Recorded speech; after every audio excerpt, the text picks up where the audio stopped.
Powering Bengal Associate sponsored by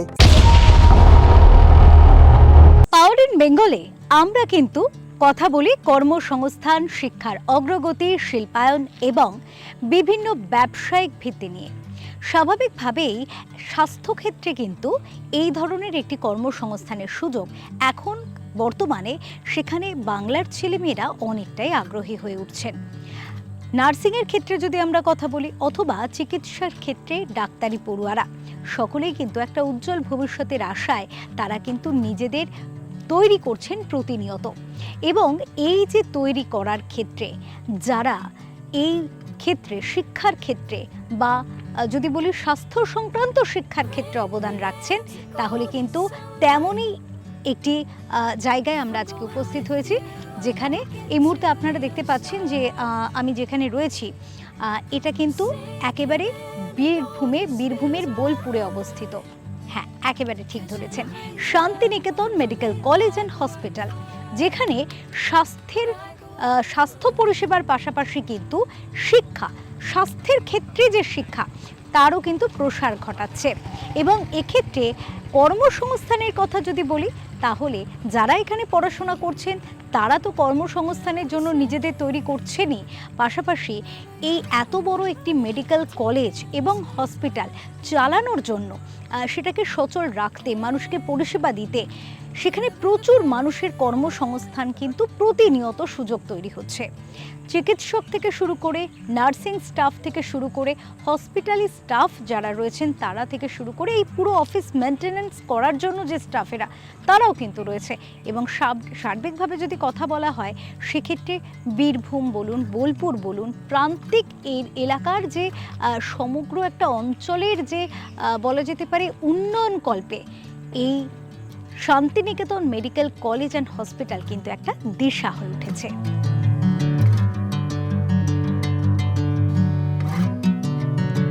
পৃথিবীর সেরা মানুষটি কে? এর উত্তরে বেশিরভাগ বলবে মা। সেই মায়েদের ঘিরে যাবতীয় ভাবনা চিন্তা তাঁর। অভিনব ভাবনা এআই মা। ইতিবাচক ভাবনা এবং সামাজিক সচেতনতা, একটি প্রগতিশীল সচেতন সমাজ গড়ে তোলা, শুধুমাত্র নিজের ব্যবসা বা নিজের উন্নতি নয়, সার্বিকভাবে সমাজের জন্য বার্তা রাখা, সমাজের জন্য ভাবনা রাখা এবং সমাজের উন্নয়ন প্রকল্পে দায়িত্বের বোঝা কাঁধে তুলে নিয়ে এগিয়ে চলা মানুষটিকে আজ আমরা পাওয়ার ইন বেঙ্গলে পেয়েছি। পরিচয় করিয়ে দেব mister Malay Pet, president of Santiniketan medical college and hospital. Sir, স্বাগত জানাচ্ছি ওঙ্কার বাংলায়, পাওয়ার ইন বেঙ্গলে আপনাকে। আমাদের দর্শকদের কাছে আপনার যে আজকে বেশ কয়েকটি প্রশ্ন আপনার কাছে রাখব, যার মাধ্যমে আমাদের যে বাংলার নতুন প্রজন্ম তারা হয়তো খানিকটা দিশা পাবে। আমিও আপনাদের নমস্কার জানাই। ডিগনিটি অফ লিভার আমাদের দেশে নেই, এটা কি কোথাও প্রেরণা যোগায় প্রান্তিক মানুষের জন্য এত কাজ করার ক্ষেত্রে? পৃথিবীর কোনো দেশের মা এতটা পরিশ্রম করে কি? ওই ছেলে মানুষ করতে জানে না জানে পদ্ধতিগত ত্রুটি থাকতে পারে, কিন্তু ওয়ার্ল্ডের মধ্যে কোন দেশ আছে এই ধরনের ডিটারমিনেশন আর ডেডিকেশন দেয়? তাই ভারতবর্ষের মানুষের ডেডিকেশন কম আছে এটা আহম্মক হলে বলবে। যাদের ডেডিকেশন আছে আমরা তাদের কাজে লাগাইনি, এটা আমরা লাগাতে পারতাম। যেটা থেকেই আমি লাস্ট থেকেই শুরু করি, যে ভাবনাটার উপর আমি কাজ করছি সেটা হচ্ছে কি, আমরা যদি এআই এনাদের একটু শিখিয়ে দিতে পারতাম আর ডিজিটাল যদি শিখিয়ে দিতে পারতাম, এই ডিটারমিনেশন এবং ডেডিকেশন নিয়ে ওয়ার্ল্ডের যে কোনো প্রান্তে যদি এনারা জব করতেন, এর চেয়ে বড় কর্মী কোথাও আছে কি? তা ভারতবর্ষের নারী শ্রেষ্ঠ কর্মী আমরা কাজে লাগাতে পারি নাই, কাজে লাগানোর প্রচেষ্টায় আমি কাজ শুরু করেছি। আর শিল্পের জন্য কি লাগে? Determination, dedication, honesty. আমার ভারতবর্ষের মেয়েদের আছে, তাহলে এই মেয়েদের দিয়ে গোটা পৃথিবী শাসন করা যাবে, গোটা পৃথিবীর শিল্পকে চালানো যাবে। একদম। নারী ক্ষমতায়ন যে বিষয়ে আপনি কথা বলছিলেন সেই সূত্র ধরেই জিজ্ঞাসা করি, নারী ক্ষমতায়ন এবং সুস্বাস্থ্যের জন্য আপনার বিভিন্ন প্রকল্প রয়েছে যেগুলি অভিনব, এক্ষেত্রে কাজ করতে গিয়ে কেমন সাড়া পাচ্ছেন? আমার যেটা বক্তব্য, একটা মানুষ কখন সে স্বেচ্ছায় তার মতো করে কাজ করতে পারবে, প্রথম হচ্ছে কি এই নারী স্বাধীনতার যে কথাটা বলছেন, অর্থনৈতিক দিক থেকে স্বাবলম্বী হওয়া। দ্বিতীয় নম্বর হচ্ছে যে সামাজিক যে বাধা আছে সেই বাধা অতিক্রম করতে পারা। সামাজিক বাধা আছে, নারী মানে তার অনেক বাইন্ডিংস আছে, বাইরে যেতে পারে না, আসা যাওয়ার অসুবিধা আছে। ডিজিটাল সিস্টেম এটাকে জিরো করে দিল, এআই প্রযুক্তি দিয়ে দিল, তাহলে বাধা তো রইল না। তাহলে তার অর্থনৈতিক যখন সচ্ছলতা হলো, তো নারী স্বাধীনতার কথা বলছেন, আমি আরেকটু উল্টো করে বলি, নারীর উপর দেশের শিল্প বা হচ্ছে ওয়ার্ল্ডের শিল্প নির্ভর করবে। তাহলে নারী স্বাধীনতার প্রশ্নই নাই, নারী দেশকে বা পৃথিবীকে কেমন রাখবে এই ভাগ্যের জায়গায় চলে আসবে। একদম। সেক্ষেত্রে নারীদের জন্য আপনার যে ভাবনাগুলি রয়েছে, যে প্রকল্পগুলি রয়েছে, একটু যদি আমাদের দর্শকদের সাথে ভাগ করে নেন। প্রথম যে ভাবনা যেটি আমরা ইমপ্লিমেন্ট করতে লেগেছি সেটা হচ্ছে প্রতিটি গ্রামে একজন করে এআই মা আমরা তৈরি করছি। এটা ত্রিপুরায় আমরা কাজ করতে লেগেছি। এআই মা কি, প্রতিদিন গুগল মিটের মাধ্যমে 3টের সময়, 7টার সময় এবং 9টার সময় আমরা এআই এবং ডিজিটাল ট্রেনিং দিই। কাদের ট্রেনিং দিই? যারা মা বাড়িতে বসে থাকেন, কিছু করতে চাইছেন, তেনারা শিখছেন এআই এবং ডিজিটাল সিস্টেমে শিক্ষা, স্বাস্থ্য, খেলাধুলা, এন্টারটেনমেন্ট, কর্মসংস্থা, এইগুলি তেনারা শিখছেন। এই শিখে তেনারা এই পরিষেবাগুলো নিজেরা নিচ্ছেন এবং গ্রামের যত লোক আছে তেনারা তাদের কাছে গিয়ে এই পরিষেবাগুলো দেওয়ার ব্যবস্থা করছেন। দিতে দিতে সেই গ্রামবাসীরাও শিখছে এআই কী করে ইউজ করা হয় বা কী করে ডিজিটাল সিস্টেম আমরা ইউজ করব। এটা গেলো একটা ধাপ। এরপরে তারা যখন শিখে যাবে পরিষেবা নিতে, তারা তখন কি করবে? তারা তখন করবে ডিজিটাল এবং এআইকে নিয়ে, প্রথম হচ্ছে তারা মার্কেটিং করবে, ডিজিটাল মার্কেটিং। তাহলে একটা পেশার সঙ্গে যুক্ত হলো। তারা যখন আরও ভালো করে শিখবে, ওয়ার্ল্ডের বিভিন্ন কর্পোরেট সেক্টরের সঙ্গে বাড়ি থেকে কাজ করবে। এই জায়গাটাকে আমরা তৈরি করতে চাইছি এবং এটা আমাদের টাইম লাগবে বলে ধারণা 5 বছর। প্রথম হচ্ছে সিলেকশন করা, এআই মা কারা হবে, রাজ্য সরকারের সাহায্যে ত্রিপুরায় এই সিলেকশন এবং ট্রেনিংটা আমরা 25শে সেপ্টেম্বর তার মধ্যে কমপ্লিট করে দিয়ে 1100 গ্রামের 1100 এআই মা, তার সঙ্গে এনাদের প্রশিক্ষণে সাহায্য করবেন এই রকম 300 এন্টারপ্রেনার মহিলা এবং সোশ্যাল ইনফ্লুয়েন্সার যারা আমাদের সঙ্গে কাজ করছে, এই রকম 600। এই 2000 মেয়েকে আমরা সার্টিফিকেট প্রদান করব। তেনারা স্কিল হয়েছেন ডিজিটাল এবং এআই। তাদের ইনস্ট্রুমেন্টগুলো প্রোভাইড করব, অর্থাৎ ট্যাব, এআইয়ের কিছু টুলস। তারা 5টি বা 6টি পরিষেবা বিভিন্ন ক্ষেত্র থেকে নিতে পারবে। এই বিভিন্ন ক্ষেত্রটা কি, আমরা একটা মিনি পৃথিবী তৈরি করতে চাইছি। এই মিনি পৃথিবীটা আমরা নাম দিয়েছি শান্তিনিকেতন ডিজিটাল মিশন। শিক্ষাক্ষেত্রে এটি আমরা নাম দিয়েছি শান্তিনিকেতন ডিজিটাল এডুকেশন। স্বাস্থ্যক্ষেত্রে আমরা নাম দিয়েছি শান্তিনিকেতন ডিজিটাল হসপিটাল।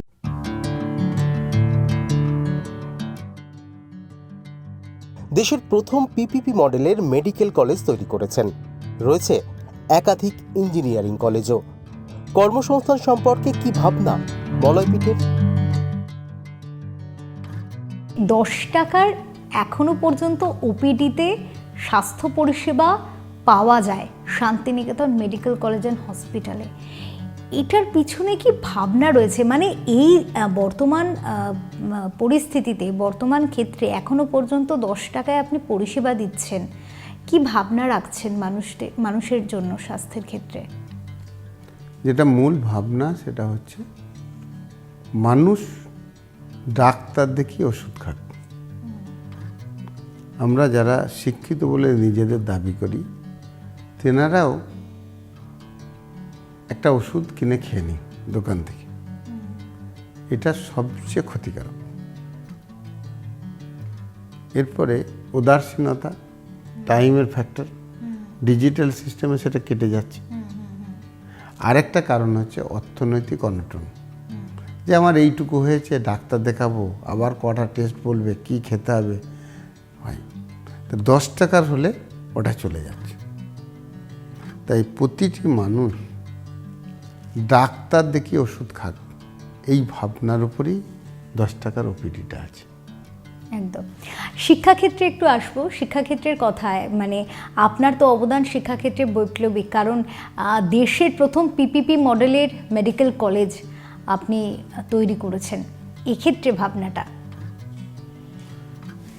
এখানে যখন করোনার সময় ছিল, গুগল মিটের মাধ্যমে আমরা এডুকেশনটা চালু করেছিলাম।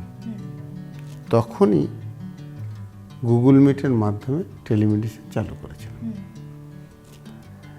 এবং আজকে প্রতিটি শিক্ষাক্ষেত্রেই আমার সারা দিন রাত কানেকশন থাকে। গুগল মিটের মাধ্যমেই আমাদের কিন্তু সব কিছু কার্যকরী হয়। এখন এডুকেশন সিস্টেমের মধ্যেই আমি ছিলাম, বিশেষ করে স্কিল ডেভেলপমেন্টে ছিলাম। করোনার সময় যখন আমার মধ্যে একটা চেতনা আছে, হেলথের ডেভেলপমেন্টে ছাড়া বাকি সব ডেভেলপমেন্ট দরকার আছে, কিন্তু সবচেয়ে বেশি দরকার হচ্ছে হেলথ। এই ভাবনা থেকে তখন একটা হসপিটাল পরিচালনা করতে লাগে।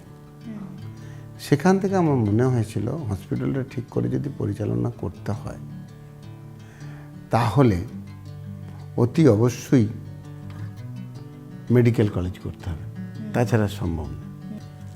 খুব সৌভাগ্যবশত ওই সময়ই সেন্ট্রাল গভর্নমেন্ট একটা নবস তৈরি করে যে সরকারি হসপিটাল থাকলে তার কাছাকাছি যদি সরকার 33 বছর সেই হসপিটালকে ইউজ করতে দেয়, তাহলে মেডিকেল কলেজ করা যাবে। এখানে রাজ্য সরকারের কাছে আমরা সেটাকে বোঝাতে সমর্থন হই, ফর্ম ফিল আপ করি, দিন রাত কাজ করি, মেডিকেল কলেজ তৈরি হয়। তারপরে কাজ করতে গিয়ে আমার মনে হয়েছে সরকারি সিস্টেমের মধ্যে দিয়ে পরিষেবা দেওয়া নিজেদের মতো করে সম্ভব নয়। সেই ভাবনার উপরই আমরা 1100 বেডের হসপিটাল তৈরি করি এবং ওই যে টাই আপ, সেই জায়গা থেকে আমরা এখানে আমাদের হসপিটালেই আমার ছেলেমেয়েরা শিক্ষা লাভ করে। এখন এডুকেশনের বিষয়টা আপনাকে বলি, আমার যতটুকু ধারণা এসছে, এডুকেশন যেটা আমরা দিচ্ছি কর্মক্ষেত্রে এটা অনেকটা ইনভ্যালিড হয়ে যাচ্ছে। মেডিকেলটা বলবো না, বাকি ক্ষেত্রগুলো আমি বলছি। কারণ সিলেবাস তৈরি করা হয়, সিলেবাসটা কখনকার জন্য তৈরি হয়? কোনো শিল্পের ডেভেলপমেন্টের জন্য সিলেবাসের কোনো ডেভেলপ হয়। টাইম কত লেগে যাচ্ছে, শিল্পে লোক লাগবে এইটা জেনে সিলেবাস তৈরি হচ্ছে, সেটাও 1-1.5 বছর লেগে যাচ্ছে। তারপর ছেলেটিকে পড়ানোর জন্য আরও 1-2 বছর লেগে যাচ্ছে, সিলেবাসটা বাস্তবে ছেলে বেরোতে আরও 1-2 বছর লেগে যায়। মানে 3 বছর শিল্পের যে ছেলে লাগবে সেই অনুযায়ী সিলেবাস করতে 3 বছর টাইম লেগে যাচ্ছে। আর পার ডে সায়েন্সের ডেভেলপমেন্ট করছে, শিল্পের টেকনোলজি ডেভেলপমেন্ট করছে। অন্তত আমার ভারতবর্ষে যে ছেলেগুলো আমরা পড়াচ্ছি তারা শিল্প উপযোগী তৈরি হচ্ছে না। তিনি যখন বেরোচ্ছেন বা সে যখন বেরোচ্ছে তখন শিল্প ওই জায়গায় নাই, স্কিল অনেক এগিয়ে গেছে। তার ফলে কী হচ্ছে, শিল্প উপযোগী ছেলে নাই, এটা শিল্পপতিরা বলছে, ছেলেরা বলছে আমাদের জব নেই। আপনার ইনস্টিটিউশন থেকে ছেলেমেয়েরা আজকে বেরিয়ে বিভিন্ন জায়গায় নিজেদের প্রতিষ্ঠিত করে ফেলছে, তার ইউএসপি কি এইটাই যে এই যে স্কিল ডেভেলপমেন্টের বিষয়টা আপনি জোর দিচ্ছেন, যে তাৎক্ষণিক যে ধরনের সময়, যে ধরনের প্রয়োজন, সেই নিড অনুযায়ী ছেলে মেয়েদের প্রশিক্ষিত করা, এটাই কি স্পেশাল ইউএসপি আপনার ইনস্টিটিউশনের? না, সেটা পেরেছি তা বলবো না, চেতনাটা দিতে পেরেছি। আমার এই লো প্রোফাইলে থাকার এটাও একটা কারণ, যে উনি যদি এইগুলো করতে পারে, উনি যদি এখনও এই পরিশ্রম করতে পারে, আমি কেন পারবো না? দেশের বিভিন্ন রাজ্যে তো আপনার কর্ম পরিধি রয়েছে, সেক্ষেত্রে আপনি কর্ম পরিসর তৈরি করছেন, সেক্ষেত্রে কাজ করতে গিয়ে বাংলার সাথে কি কোনো তফাৎ পান? তুমি দেখো নারী পুরুষ, আমি দেখি শুধুই মানুষ। পৃথিবীতে যে কোনো জায়গায় আপনি যে উদ্দেশ্যে কাজ করছেন সেই উদ্দেশ্যটাকে যদি ঠিক রাখেন এবং যারা যা বুঝছে আপনার কর্মপদ্ধতির মধ্য দিয়ে বুঝিয়ে দেন যে আমি এইটা করতে চাইছি, তাহলে কোথাও অসুবিধা হয় না। যেনারা গভর্নমেন্ট চালাচ্ছেন তেনারা ডেভেলপমেন্ট চান, তেনারা কর্মসংস্থান চান, তেনারা কর্মী চান। এবার কর্মটা তার কাজে যদি কোনো ইফেক্ট না ঘটে, কে আপনাকে বাধা দেবে? মুখ্যমন্ত্রী যেদিন শপথ নিল, আমি প্রথম শুভেচ্ছা বার্তা জানলাম। কেন? এই আগে অবধি আমার কোনো রোল নাই। পলিটিক্যাল কে কী করেছে, কিভাবে নির্বাচন করেছে, এটা জনগণ, পার্টি, তেনাদের রোল। গভর্নমেন্ট যখন স্বীকৃতি দিয়ে দিলেন তখন আমার রোল।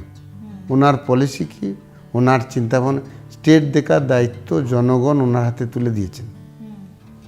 উনি যে কাজটা করছেন, আমার নলেজে যেটা বুঝতে পারবো, আমার ফিনান্সিয়াল যেটা সাপোর্ট করবে সেইটা সাপোর্ট করবে। এটাই তো সোশ্যাল ডেভেলপমেন্ট। এই জন্য তো আমাদের এনজিও। এবার কোনো জিনিস যখন আমি বুঝতে পারবো না, আমি আহম্মকতে মতো বলবো না উনি ভুল করছেন। সরকার, নির্বাচিত সরকার, তারাও সমাজের জন্য কাজ করছে, রাজ্যের জন্য কাজ করতে চাইছেন বা করছেন, সেক্ষেত্রে কি প্রত্যাশা রাখবেন সমাজের জন্য, সমাজের উন্নয়ন কল্পে? ওনারা বলছেন একযোগে কাজ করলে সুবিধা অসুবিধা।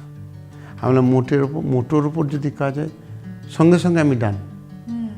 এটা আমার ব্যবসায়িক বিষয় নয়, এটা আমার মনের খিদে।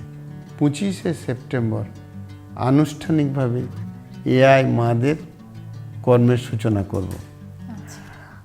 আর এখানে রাজ্য সরকারের সঙ্গে কথা বলে রাজ্য সরকার যদি আমাদের সম্মতি দেন, তাহলে 25শে ডিসেম্বর বাজপেয়ী আমাদের যিনি প্রাক্তন প্রধানমন্ত্রী বাজপেয়ীজির জন্মদিনে এটা স্টার্ট করব। আর টোটাল আমি দুটো বললাম, বাকি আমার আন্দামান থেকে পথ চলা শুরু হচ্ছে, সেটা হচ্ছে Santiniketan digital tourism and real estate. Santiniketan digital tourism and estate. তিনি একটা পজিটিভ বার্তা কিন্তু মানুষের কাছে পৌঁছে দিতে চাইছেন, পাশাপাশি শুধুমাত্র মানসিকতার দিক থেকে যে মানুষ একটা পজিটিভ ভাইব পাবে না, তারা কিন্তু নতুন যে প্রযুক্তিগত যে এআই যেটা হচ্ছে, সেই ক্ষেত্রে এই যে আর্টিফিশিয়াল ইন্টেলিজেন্সের মাধ্যমে কিন্তু তারা পরিষেবাটাও পেয়ে যাচ্ছে, যেটা আমার বেসিক নিড। আমার শিক্ষার ক্ষেত্রে নিড থাকলে আমি সেক্ষেত্রেও সাহায্য পাচ্ছি, আমার স্বাস্থ্যের ক্ষেত্রে নিড থাকলে সেটাও পাচ্ছি, এবং আমার যদি কোনো জ্ঞানের কোনো জায়গা থাকে যেটা আমি জানি না, জানতে চাইছি, সেক্ষেত্রেও কিন্তু আমি সে জায়গা থেকেও শিখে যাচ্ছি। শান্তিনিকেতন তার কর্মভূমি, রবীন্দ্রনাথ তার চেতনায়। শান্তিনিকেতনে আপনার কর্মক্ষেত্র, সেক্ষেত্রে শান্তিনিকেতন মানেই রবীন্দ্রনাথ। তো রবীন্দ্রনাথের কোন আদর্শে মনে হয় যে আপনি কানেক্ট করতে পারেন বা সেই আদর্শের সাথে যুক্ত হতে পারেন? রবীন্দ্রনাথ ঠাকুর, এটা জানেন তো, আপনার যতটুকু জ্ঞান আছে ততটুকু দেখতে পাবেন। যদি একটা সাহিত্যিককে জিজ্ঞেস করেন রবীন্দ্রনাথ কে ছিলেন, বললে তিনি বলবেন বিশ্বের শ্রেষ্ঠ সাহিত্যিক ছিলেন। একটা দার্শনিককে যদি জিজ্ঞেস করেন, বলে এত বড় দার্শনিক কেউ ছিল না। একটা বিজ্ঞানীকে যদি জিজ্ঞেস করেন, এত বড় বিজ্ঞানী কেউ ছিল না। এটা কীরকম জানেন? যদি এইভাবে ভাবেন, আমি যদি অন্ধ হয়, একটা হাতির সামনে দাঁড় করে দিয়ে লেজ ধরলে বলবে, হাতিটা কীরকম বলবে? লাল দড়ির মতো। পা ধরলে থামের মতো, আর কান ধরলে কুলোর মতো। আপনি যতটুকু জ্ঞান আছে রবীন্দ্রনাথ ততটুকু। অর্থাৎ বিশ্লেষণ করার মতো বুদ্ধি আমার নেই। আমি একটা কথাই বলতে পারব, আপনার যা জ্ঞান আছে ততটুকু রবীন্দ্রনাথকে দেখতে পাবেন। যে মানুষটি সমাজের জন্য ভাবছেন, মানুষের জন্য ভাবছেন, আধুনিক প্রজন্মের জন্য ভাবছেন, সেই মানুষটি একটুও কি ছুটি পান? অবসর কি পান? নিজের জন্য সময় পান? সব সময় তো নিজের জন্য সময় দিচ্ছি। দেখুন, একটা কথা বলি, আপনার হবিটা যখন পেশায় পরিণত হবে, সেইটাই তো অবসর। আমি তো সবসময় অবসরে রয়েছি। আমি তো আমার মনের বাইরে কাজ করি না। এইখান থেকে বেরিয়ে যেতে যদি হয় আমাকে, তাহলেই সেইটা আমার সবচেয়ে কষ্টদায়ক। আমি তো রিল্যাক্সে আছি, এই যে আপনাদের সঙ্গে বসে রয়েছি না, আমি তো রিল্যাক্সে রয়েছি। আমার কথা বলতে পারছি, আপনার কথা শুনতে পারছি। আপনি ভাবছেন আপনাকে কী করে ডেভেলপমেন্ট করবেন, আমি ভাবছি আপনার এই ভাবনাকে পাথেয় করে আরও মানুষের কাছে কিভাবে ছড়িয়ে দেওয়া যাবে। এইটাই তো রিল্যাক্সের জায়গা। এখান থেকে যদি আমাকে উঠে বলেন যে চলো এখানে বেরিয়ে আসি, সেটা আমার রিল্যাক্সের জায়গা নয় তো। তাই জন্য আমি সবসময় মানে এনজয় করে থাকি, এনজয় করে কাজ করি। এটা হবি। এই হবিটার মধ্যে দিয়ে আপনি পেশা হিসেবে নিচ্ছেন। একেবারে আমরা আজকে আদ্যপান্ত একটি পজিটিভ মানুষের সাথে কথা বললাম, পজিটিভ ব্যক্তিত্ব, যিনি তার আশেপাশের পরিবেশকেও যেমন পজিটিভ রাখেন, তেমন তার সাথে থেকে যে ভাবনাগুলি আসে সেগুলোও কিন্তু ভীষণভাবে পজিটিভ আসে।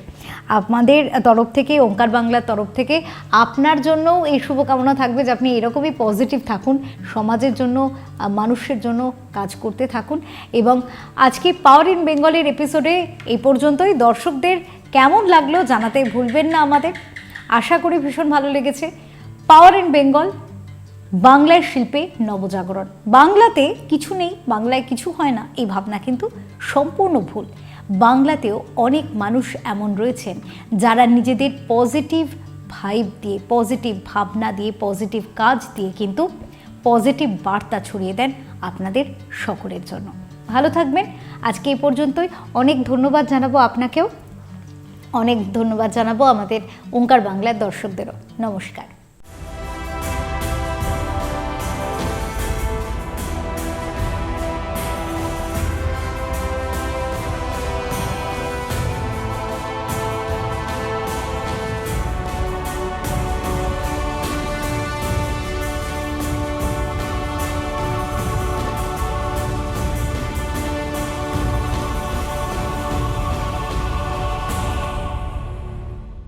Powering Bengal Associate, sponsored by